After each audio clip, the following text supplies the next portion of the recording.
Hey, what's up everybody? Thanks for clicking on the video. This is David Pendleton, and now I'm going to cover holes 4 through 9, Bierfest Tournament, Pro Division opening round. So this one's sitting at a minus 16.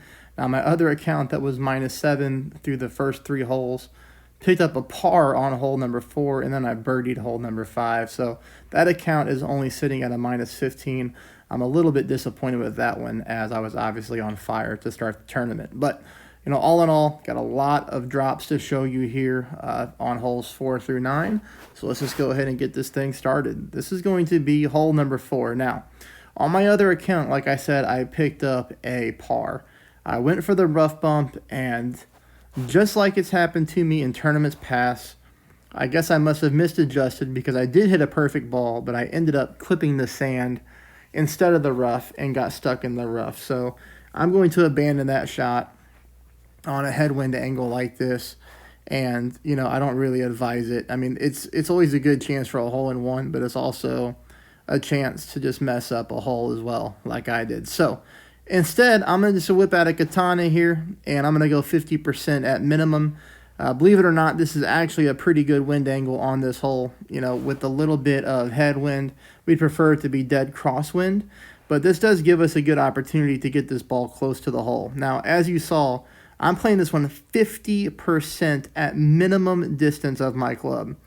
So I'm going to go with about almost, let's say that's like 1.8 bars of backspin. And then let's say this is about 2.3 bars of side spin to the right.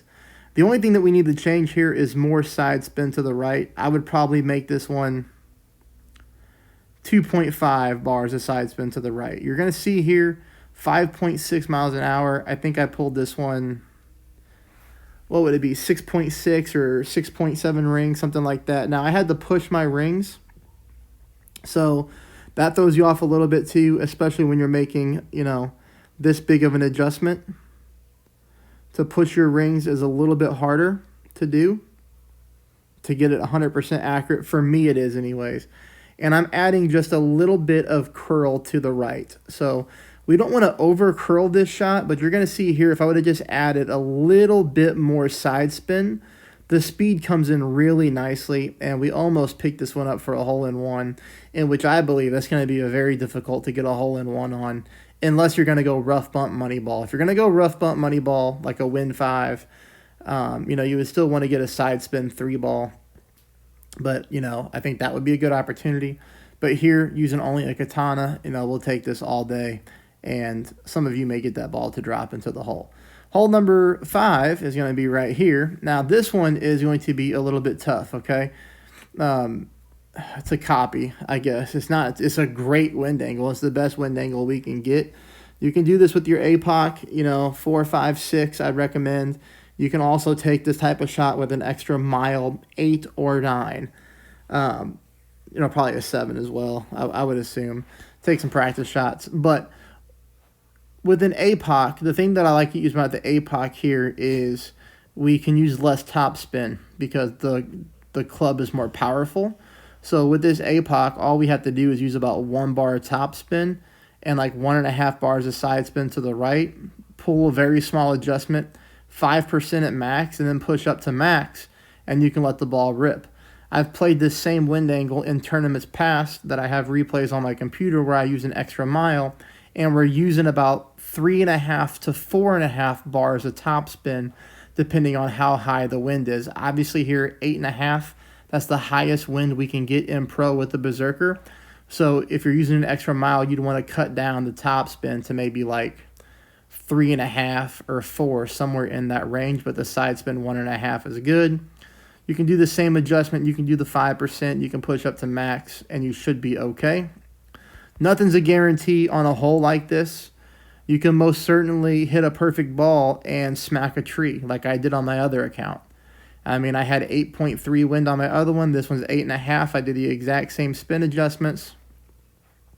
I'm pretty sure, to my knowledge, I set up the same way. But I think the thing that throws me off here is, again, we have to push our rings.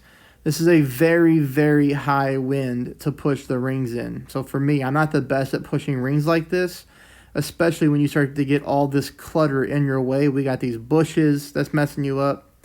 I do push back up to max. You'll see here, I'm going with almost full OP. And you can see the amount of curl that I'm using right there. This one I hit a great ball to the left. My other account, I hit a perfect ball. And that perfect ball ended up smacking the tree. So, I mean, it is what it is, right? But we do have the chance to get down here. We do put this in for an eagle if we're able to get it down there. More times than not, we're going to be chipping in for an eagle. And typically from that distance, you're playing at 20% with your end-bringer, or maybe you can even go max top spin. It all just depends on where you land. If you try to go max top spin and you get a glitchy guide, immediately back out of that and just take a regular end-bringer shot, okay, at 20%. Now that's going to take us on here to hole number 6. Hole number 6 is tough too. There's a couple different ways you can take this drive. You can use your extra mile, especially if you have an extra mile 9. You could easily take a big topper, or you could take a Thor's hammer. It's going to be about what club you're comfortable with. All we want to do, though, is make sure that we have our bounces set up correctly. The reason I don't use a big topper on a hole like this is because I think that you might have to use overpower, and I want to avoid that.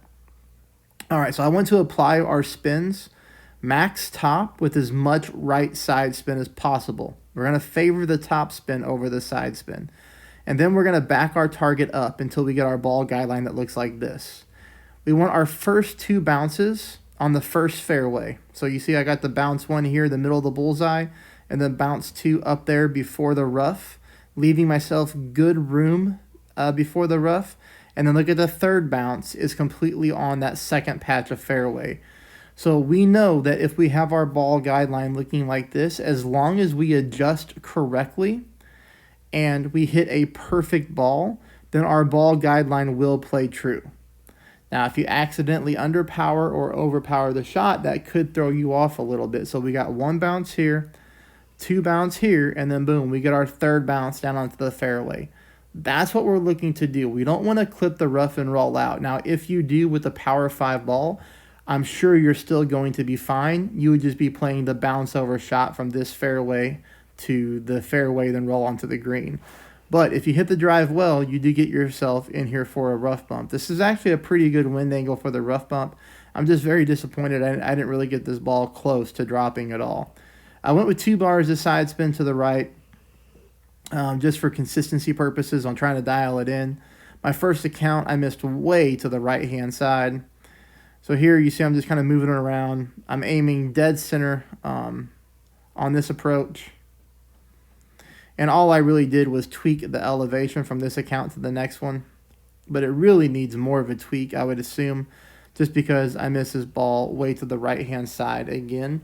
So we can either mess with the elevation, or you could, of course, the most common sense thing to say would be just take off the right side spin and not let that ball miss by about half a green square to the right like it did. So, I mean, I said I was far off, about half a green square and a little bit too much speed. So that one needs a little bit of tweaking, but you can see there it's a good chance for an albatross. And then believe it or not, I saw an opponent take a Titan on this ball, clip the rough and roll out, and then mess up shot number 2 and have to scramble to pick up an eagle. So be careful on hole number 6, as it's not like an automatic gimme. Hole number 7, we can get close. This wind angle stinks, though. We got headwind blowing from right to left. That's like the worst case scenario on this hole. But we're going to try to set up down here with our red ring on the rough. And then for me, I'm just looking at the ball guideline. I just want to make sure this is what it looks like, because that was for my consistency purposes. So if you got your ball guideline sloping down like this, you've got it set up correctly. And you can take a look at the spin here. 3 bars of side spin to the right combined with about 3.5 back. You could go a little bit more back if you wanted to. That's not going to be as important as what this is going to be. It's going to be the curl. It's just difficult to pick up the right curl on this hole. And then here, when you go into pull your rings, you are going to be pulling into the tree line as well. More times than not, you're okay.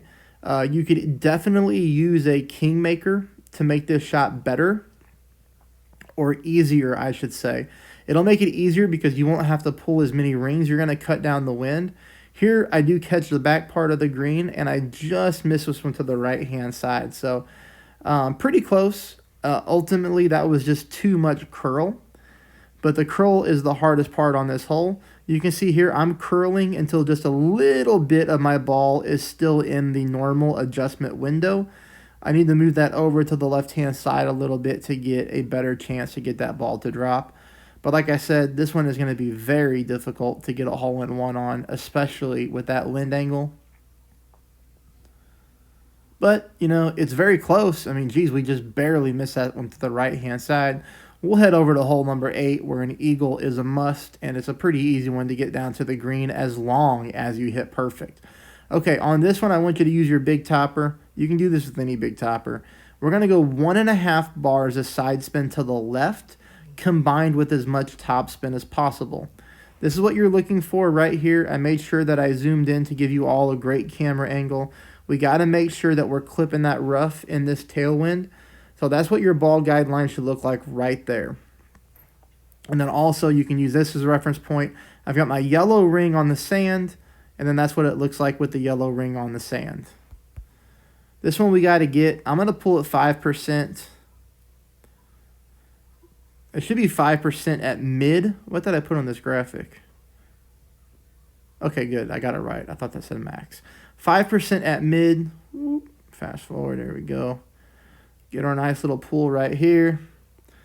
You know, again, we need a perfect ball on this hole. More times than not, you can get away with a great left. You can typically never get away with a great right unless you get very, very lucky. But here you see we knocked this one down, and we're going to be putting in for an eagle on hole number 8. Always nice to putt in for the extra drop, so take that all day.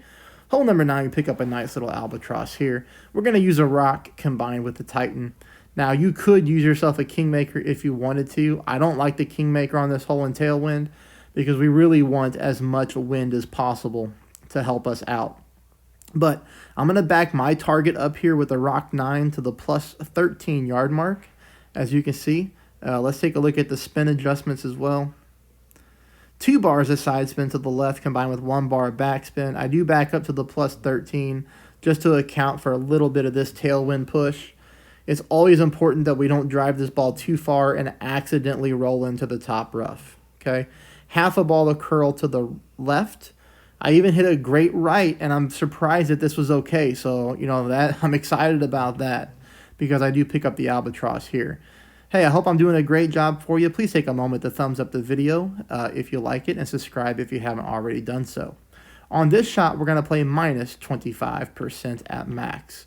Here it's all about finding the sticky spot and trying to get this ball guideline to come back down towards the pin. Now, for me, sometimes it seems like I have to aim on the left side of the hole. Sometimes I end up aiming on the right side of the hole. My biggest personal issue with this hole is I can never seem to find the consistency whenever I use a power 3 ball. Now, way back in the day when I was playing without doing YouTube and I had different accounts that I had built up, I was playing this type of hole with like a power 4 ball, sometimes a power 5 in headwind. And it was always much easier to find the sticky spot on the left-hand side of the green and get this ball to bang in for an albatross over and over and over again. But now that I do YouTube, you know, on pro, I try to strictly play with free-to-play balls. I find it more difficult to find the sticky spot consistency. But I do get it here, just on the opposite side of the hole of what I normally play it on. I do find it on the right-hand side of the flag stick, as you're going to see. You know, you want to apply your spin. Here I've got, what was that spin? I looked at it. So 0.1 left combined with about 3.5 top. Minus 25% at max. You see here, I'm still trying to find that sticky spot and mess around with it. And I am to the right of the flag stick. I pull it minus 25% at max. I do hit perfect and the ball goes into the hole. I hope I'm doing a great job for you. I'm really excited I was able to get the front 9 of pro out very early on the first day of the opening round. And that's simply because I'm off work. If you'd like to show appreciation and tip me like you would your favorite bartender or waiter or waitress, I always put a link to my PayPal in the comments section below. Anything that comes through, I am very, very grateful for. I appreciate you watching, and I'm going to start playing the back 9 here in a little bit, but I'm going to take a little bit of a break first. Thanks, everybody.